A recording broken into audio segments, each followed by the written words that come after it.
olè gbé olè gbà á Sọdiq lu ọmọ Yahoo ní jìbìtì.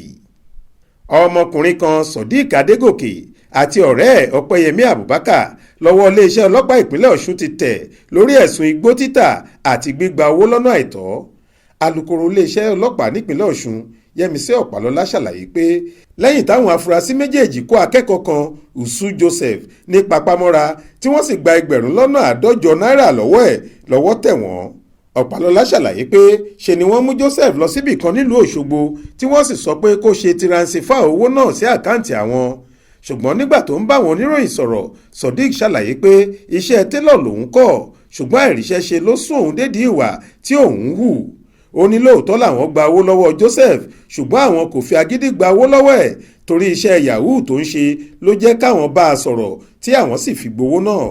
Sọdiq sọ síwájú sí i pé agbègbè Dada Estate nílùú Òṣogbo làwọn ti rí Joseph tó ń gun ọ̀kadà lọ.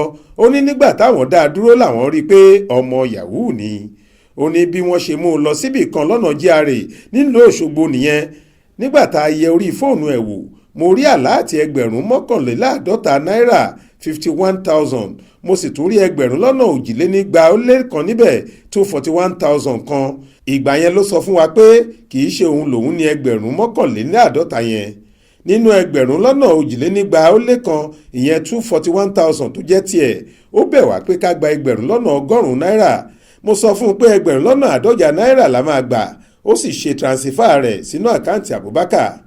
a ti gba ẹgbẹ̀rún lọ́nà márùndínláàádọ́rùn-ún nínú owó náà kí wọ́n tó mú wa kì í ṣe pé a fi tipátipá mú òun ló fún wa. Ọ̀pálọ́lá ṣàlàyé pé àwọn méjèèjì yóò kà ọ́pọ̀ ìrójọ́ ní kóòtù ní kété tíwádìí bá parí. Florence Babaṣọlá ló ṣàkójọ ìròyìn yìí fún iléeṣẹ́ tẹlifíṣàn Aláròye online. Faith Adébọ́lá ló kà á sétí ìgbọ́ yín.